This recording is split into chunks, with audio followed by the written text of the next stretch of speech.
All right, folks, welcome back to the Commanders Declassified podcast. My name is Eric. I'm here with my guy, Brian. Brian, what's up? What's going on, man? It's Seahawk week. How are you? Seahawk week, which is apparently a thing these days. I guess when we play the Seahawks, it's not doesn't have quite the same ring as Dallas week, I guess, does it? No, Or no, not. Philly week or Giants week. It's Seahawks week. Hey, when you're 4-5, you'll take whatever you can get. True.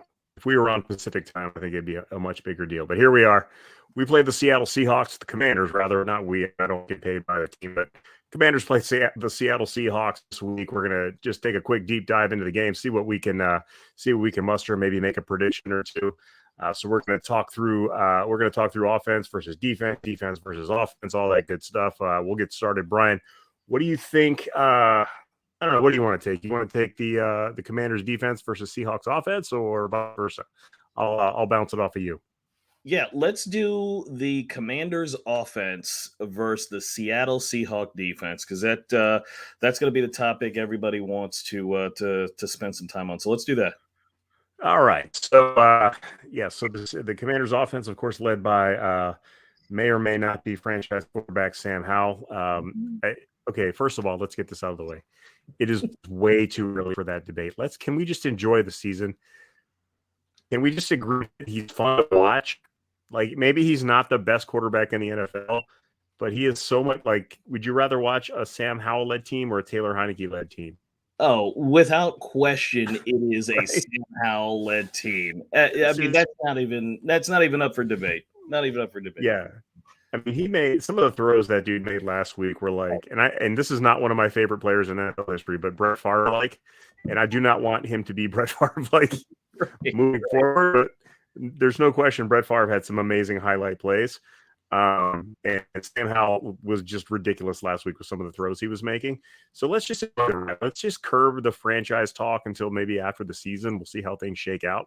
But in the meantime, we do have a game to play this week. So Sam Howell leads the Commanders' offense. The passing attack, number 2 overall in passing yards.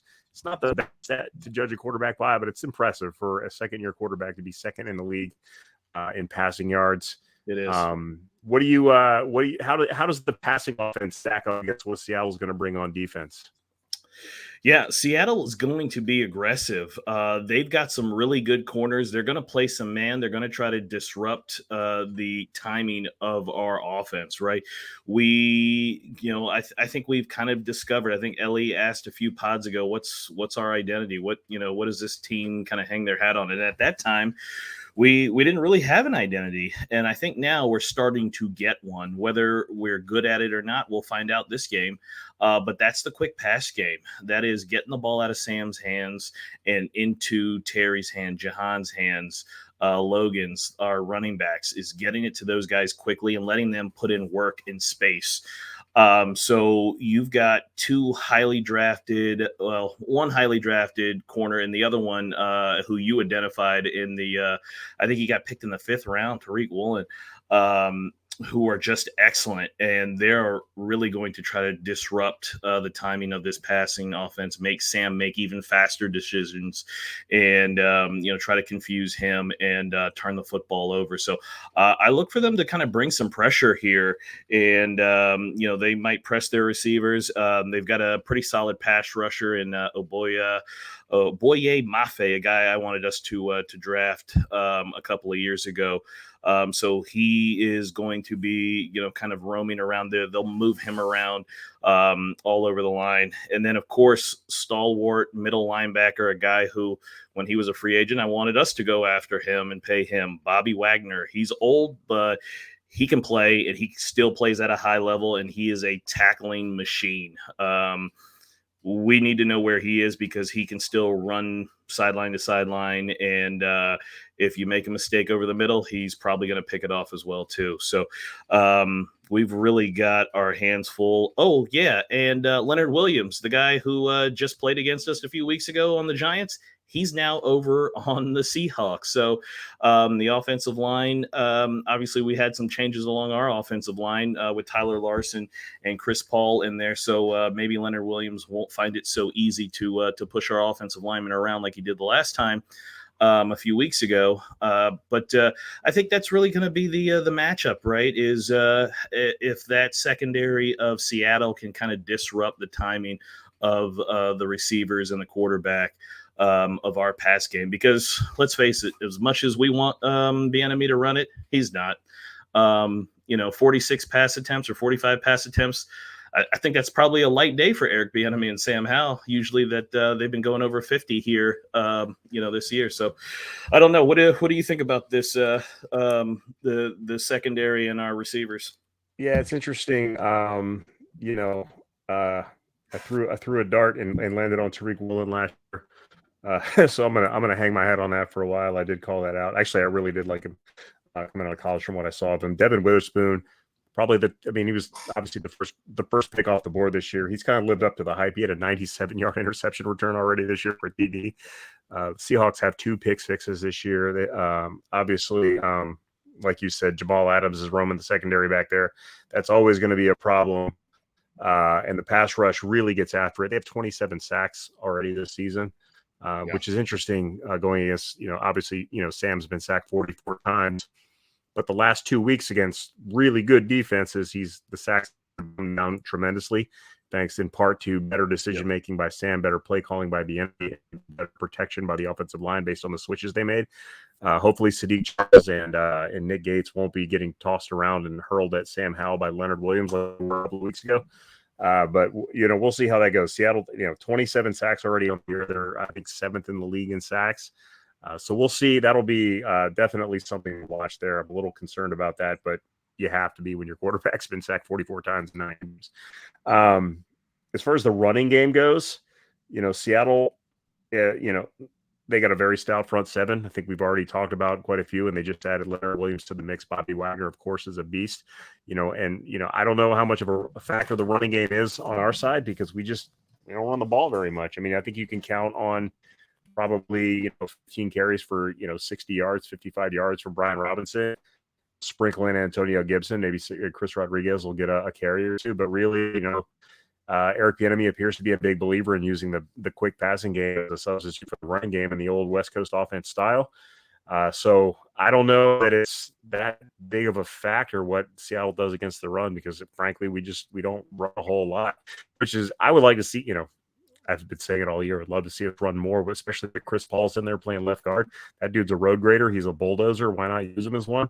But we're not going to do it. We're gonna have 18 to 20 carries and 45 to 50 passes. That's just what we're gonna do. Sam's gonna have a couple of scrambles to push that rush total up, but he's gonna have 55 dropbacks, and he's 3 or 4 of them are going to turn into runs. Yeah, you're right about that. And what what I think about, especially with a matchup like this, because hey, there's 9 games for these defensive coordinators to look at. Is everybody knows that we are a pass first team. Everybody's expecting us to pass.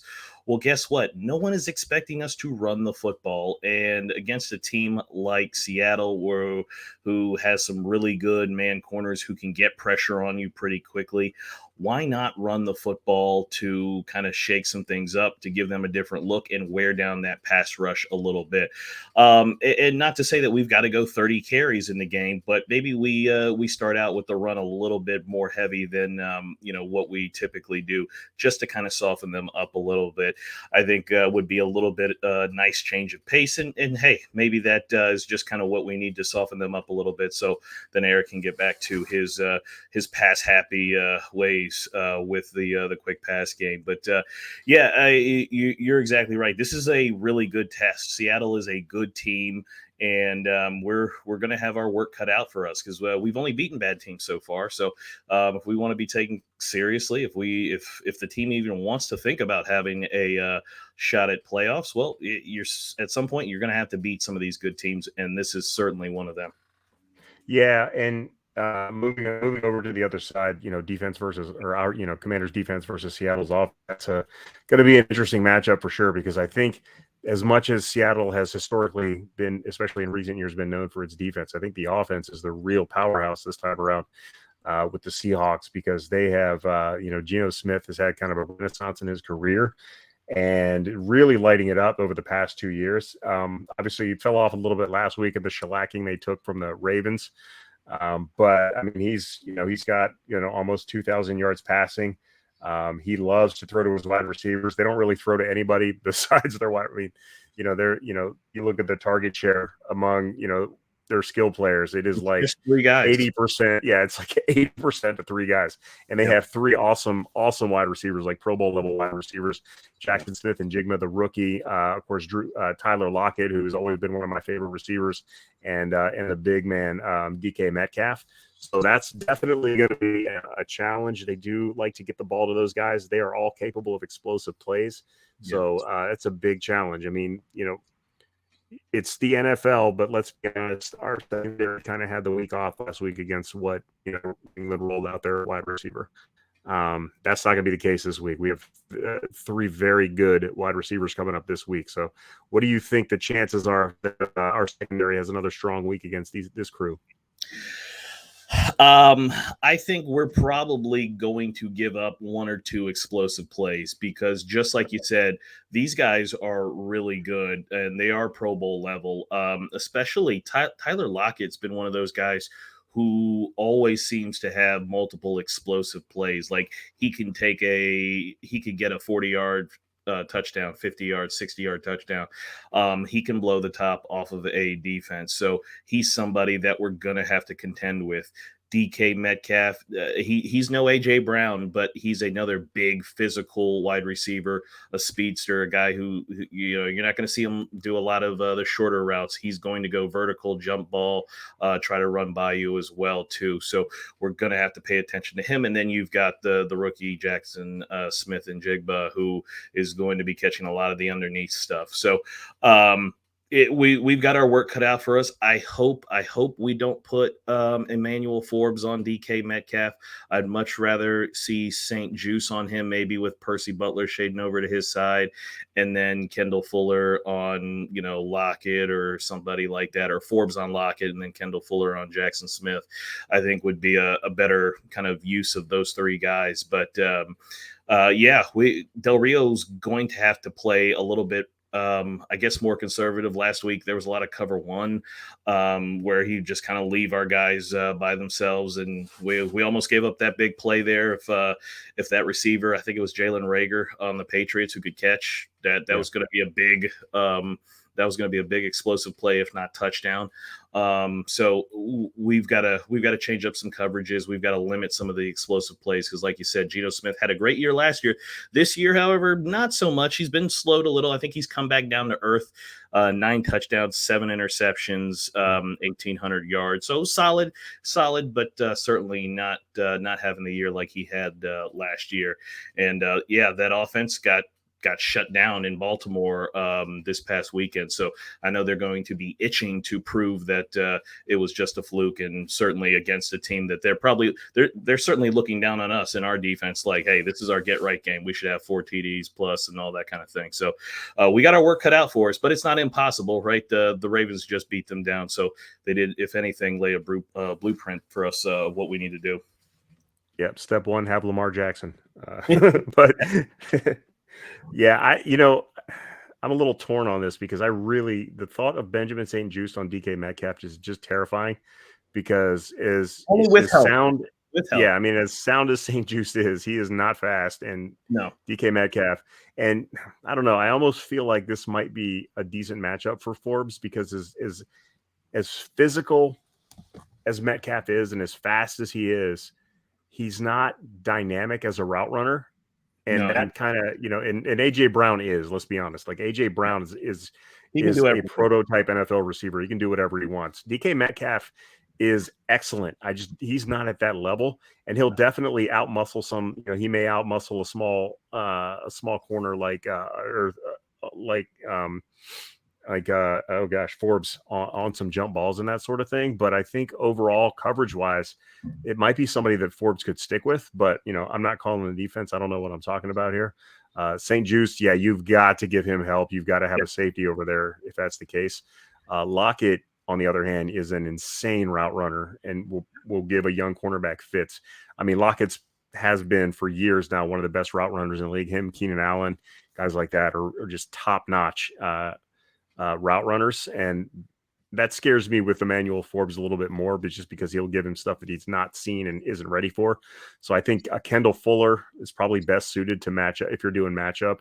Kendall Fuller is probably the guy that you want to put on Tyler Lockett, and then maybe rookie on rookie, right? And Smith and Jigba against Forbes.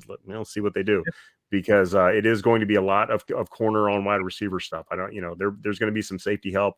There's no help coming from the linebackers, obviously. So that's going to be interesting. Seattle does bring a different aspect from offense. They're not just a passing offense. They've got a really sound running game as well. And that needs to be addressed because, Kenneth Walker, 500 yards, 530 yards on the season now. Charbonnet's got 170. Two very capable running backs, and they do well in the running game. They know what they're doing out there. They've been doing it for years. So that's going to be a real challenge for the defensive front and the linebacker because we only have one. Well, wait, go back. You said linebacker. David Mayo last game had 55 snaps, and I want to say Khalid Hudson maybe like 7 or 10 or something like that, like almost nothing. Do you feel comfortable with David Mayo playing 55 snaps? To me, that just seems like a liability. If I'm Geno Smith and I see David Mayo, I'm either going to run at him or I'm going to throw at him. Whatever the play call is, I'm going at him because I immediately know he's going to be the slowest guy, the weakest link out there. I mean, yeah, but I think Khalid Hudson's the same. Khalid has kind of made some plays as Khalid has made some plays. I don't want to take too much away from him. He's done okay this year, but I think a lower snap count benefits him more because he's a player that would get exposed because he's not, Mayo's not the fastest, but he's much stronger than Khalid. He's much bigger and stronger than Khalid Hudson is. I don't like either of those guys back there for 55 snaps or 30 or, those guys should be on special teams. We just don't have anybody else to play that. And that's just a failure of the front office and Ron Rivera of not bringing in linebackers because the one they did bring in from Seattle last year was terrible as well. Jamin Davis, in his third year now has become basically a serviceable linebacker. He's a decent play. He's not an impact linebacker. I don't think at this point, I don't know that he's going to be one. He doesn't even play there. Yeah. Yeah. I mean, he's there and he is what he is, but they draft him in the first round, he's a project linebacker. He hasn't developed into the superstar, because the skill set wise, I've always said with him has been like Shaq Lawson out in Indiana. I mean, that's his player comp. That was his player comp to me all along physically. With skill set wise, he doesn't have, it's just the mentality. I don't know. He's thinking about driving too fast on the highways. His only elite skill to this point has been avoiding face mask calls, which he is top notch at. That can rip a guy's head off and not get called for it somehow. But that, I mean, really, he's a solid linebacker. He's going to be a role player most likely for the rest of his career at linebacker, but he's going to have a decent career if he stays out of jail for reckless driving. So it is what it is, but he's the only NFL starting caliber linebacker that this team has on its roster, and that's just a failure of the front office. But they've got their work cut out for them against this rushing attack because with Seattle, they can do it all. They can run the ball, they can throw the ball, they can adjust to what you're doing. So it's going to be very interesting to see how this holds up. Yeah, Seattle has a very good offensive line. They are young, they're strong, and they're pretty talented. Whether it's in the pass game, in the run game, like you said, Seattle has always done a good job running the football with whatever running backs they've had. Whether it's Marshawn, whether it's Kenneth Walker, whether it's running back by committee, they run the football. So we're going to have to be ready. We're going to have to stop that. Those defensive tackles that we have, all 200 of them, they're going to need to be ready. We're going to need to shut down the run and make them one-dimensional. I think that's going to be the way that we need to beat this team. And to go back to Jamin Davis again, because I think there is an opportunity for him here. If you remember last year, before the defensive line started really kind of taking over in those first handful of games where the defense wasn't good yet again, Del Rio blitzed Jamin Davis. I think Jamin Davis ended up having last year like 3 or 4 sacks, and he got those because we blitzed him, and he was really good because, hey, he's an athletic guy and he has real speed, so he can actually rush the passer pretty well when he blitzes. And and that helped kind of jumpstart the defensive line and allowed guys to get pressure and things like that. Do you think that there's any possibility we see some of that here? Because I mean, it was noticeable, right? There wasn't a lot of pressure being brought on this past Sunday against New England. Mac Jones, maybe a couple of plays he had to speed up his clock, but most of the time he had as much time as he needed to make throws. Yeah, I would love to see. I think he's going to have, Jack Del Rio and company are going to have to adjust to the loss of the two edge rushers because, they did, that's what, 10 and a half sacks, 11 and a half sacks between them this year that's gone now. They did get pretty consistent rush and production, and that's going to change now that they're gone because he's another one that, he has looked good at his limited snaps, but the more he's out there, the more he gets exposed. Yep. There's a reason he's a backup defensive end, or he's been a backup defensive end. But, I think, Jack Del Rio hopefully will realize that at some point, if that's the case, and start sending pressure. He loves to blitz his safeties and his corners more so than linebackers. But that is one thing. You're right. Jamin Davis in the past has shown the ability to generate a really good pass rush when he blitzes, or a really good, to be a good blitzer. So yeah, we'll see. I would like to see it. I think you got to get pressure in Geno Smith's face. Yeah. You've got to generate some kind of a pass rush because he's not Mac Jones. He's a better quarterback at this point in his career than Mac Jones is.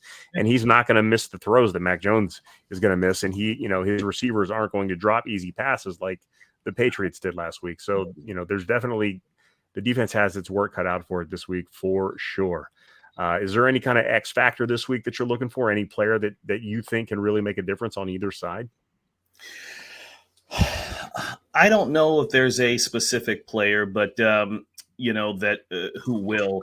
I think we just talked about Jamin Davis if they blitz him.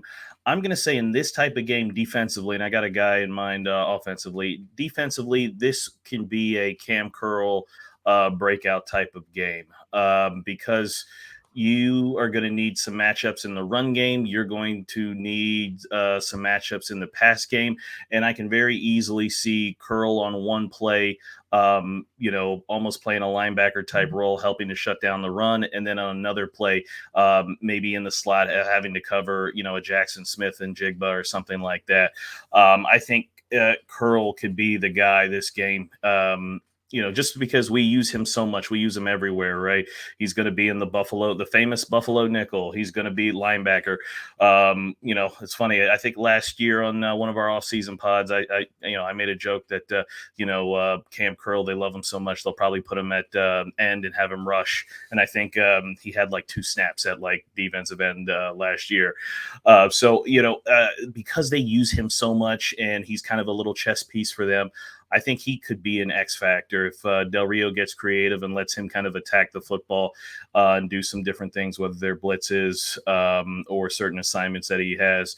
I think he could be. And then offensively, it's not a real sexy pick, but Brian Robinson, run the football, please.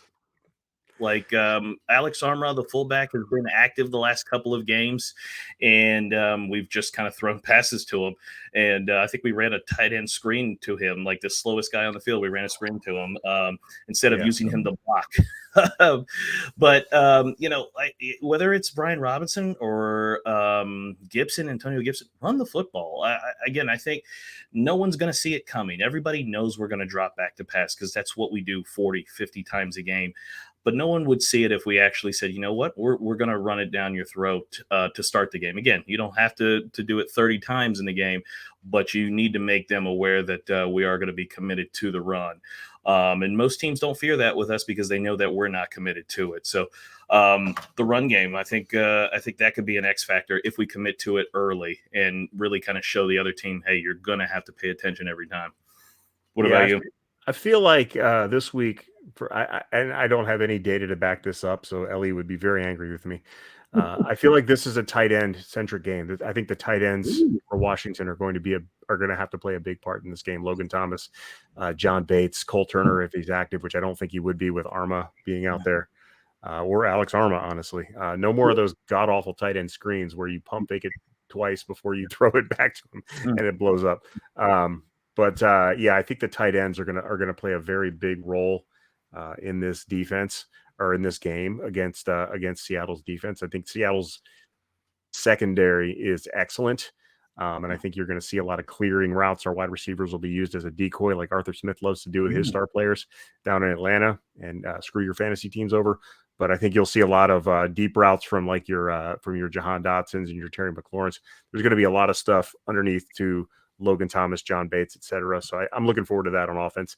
And again, that's just my thought. It's been a while since we've had Logan Thomas has had a good game, but he's very capable of it. This seems like the way that's going to go. Defensively, didn't see a lot of it last week, but that one pass rush from KJ Henry was on point. That was just a really good pass rush.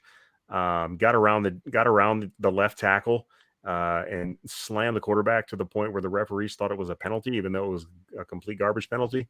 That's the potential that I saw in him like all off season, and I was very excited when they drafted him. And it's the reason that he got drafted, in the mid to late rounds where he did was because he has only ever flashed that potential, but it's there, and you saw it that week. I'd like to see KJ Henry really step up. I don't know if he's going to be the X factor, but I would like to see more of him on the edge, getting those rushes in, and maybe making life a little bit tough for Geno Smith. So as we wrap things up here, what is this game? How's this going to shake out for you? What's your thoughts on this one? This is a game that we typically lose, right? We are going cross country. We're going to Seattle. So first off, right, that never bodes well for the East Coast team going across the country, West Coast. So that's already not working for us, or not in our favor right there. And then also the history with the Seahawks. I think the last couple times we played them, they've beaten us pretty soundly. I think we have a winning regular season record with them, but even still, they've beaten us in some important games over the recent past here. So we really need to take this game seriously. And I think I said this after the Eagles game. I think I don't know that we've turned a corner, but I think we found ourselves a little bit in terms of offense. I think we've made the shift, right? When we traded Montez Sweat and Chase Young, we made the shift from, hey, we are a defense-led team, defense-focused. And I think even Ron had to admit it at one of the press conferences. He used the word paradigm shift. And I'm pretty sure Ron got told that they were shifting. I don't think that was Ron's wish to be an offensive-driven team or have the focus switch to the offense. So I think the offense is starting to feel themselves here from the Eagles game, Patriots game to this game, and I think they're going to be what leads us in this game. Not so much the defense. The defense just needs to play sound. They can't be stupid. They can't, leave the corners on an island. If they do that, we're going to get blown up, and we're going to give up a bunch of big plays. Just play smart, disciplined football, and I think we have a chance to win. I think the offense and Eric Bieniemy, he has a much better understanding of what his offense can do, right? We're not going 5-7 step drop as much, all verticals or anything like that. He's being really smart with how he gets the football out of Sam's hands and using that quick game as an extension of the run game. I think we can pull this out. This is going to be a hard game. This is going to be a tough game. And because the Seahawks are really good, I think we win it 26-24, close, but we pull it out. We know how to finish. We're learning how to finish these games because we can play great 3 quarters. We usually fall apart in that 4th quarter. But I think this weekend we get all 4 quarters done. Interesting. My score prediction was going to be 27-24 Commanders. So I think we're right on par there. The offense has to show up. The defense is going to, Seattle is pretty much a lock to get to at least 20 points. They've done it quite a few times. They got shellacked last week. That's not going to happen again. No. They got, and that's not a good thing for the Commanders, right? To have a team coming off a beatdown like that. So that offense is going to be refocused, and our defense is going to do everything it can to hold them in, but I don't see them holding to the less than 24 points.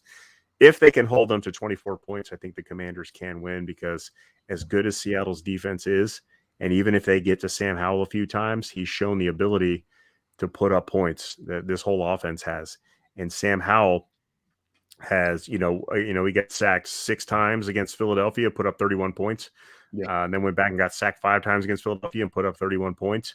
He's done that, against Denver. He got sacked 5 times, put 34 on the board. So, this team can score points even if he's getting sacked. If they can keep him upright for the better part of the game, they can do even better.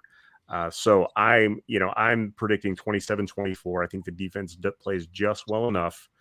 Washington actually, regular season wise, has a pretty good record in Seattle. They tend to do well out there. And this is the kind of game, again, Ron's teams like to play to the ability of their opponents. They're playing a good opponent. I think they'll play well. I think they will play just well enough to win. I am like 60% confident in this prediction because Seattle is a very good team.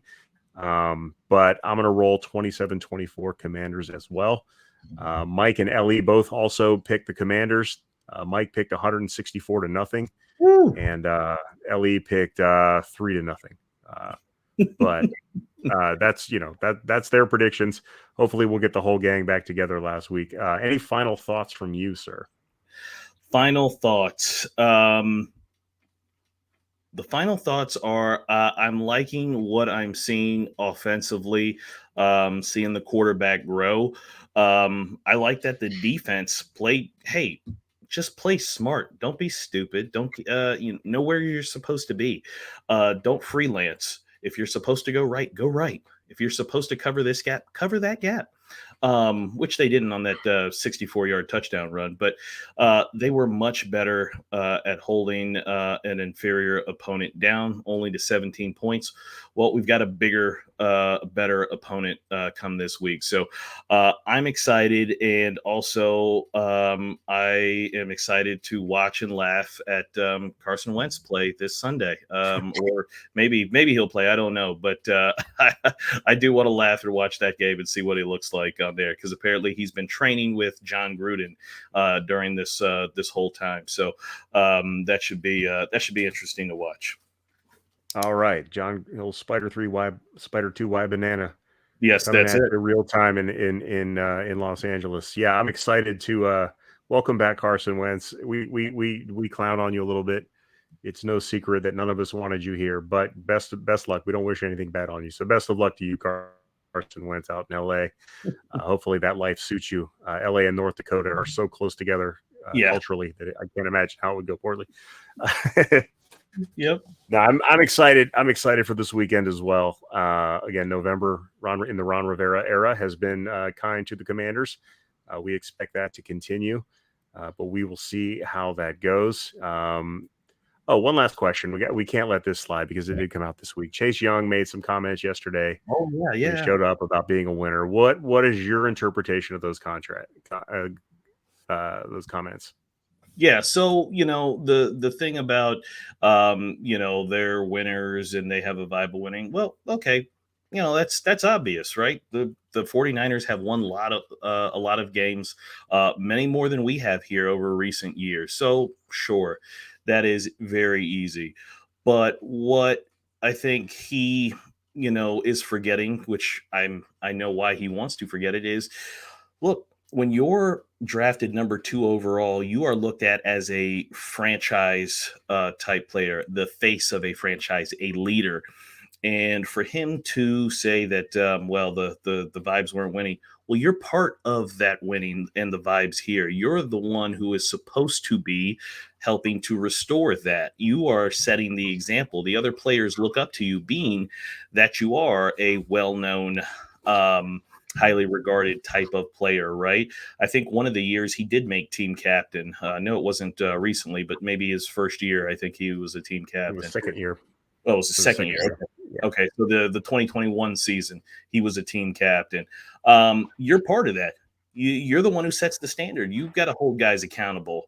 So for him to say that there wasn't winning, well, you were a part of that, and you've got to take some ownership in that. And then there towards the end of his press conference, they asked him about his preference for rushing the passer, standing up versus in the 3-point stance, and he said he likes doing it standing up.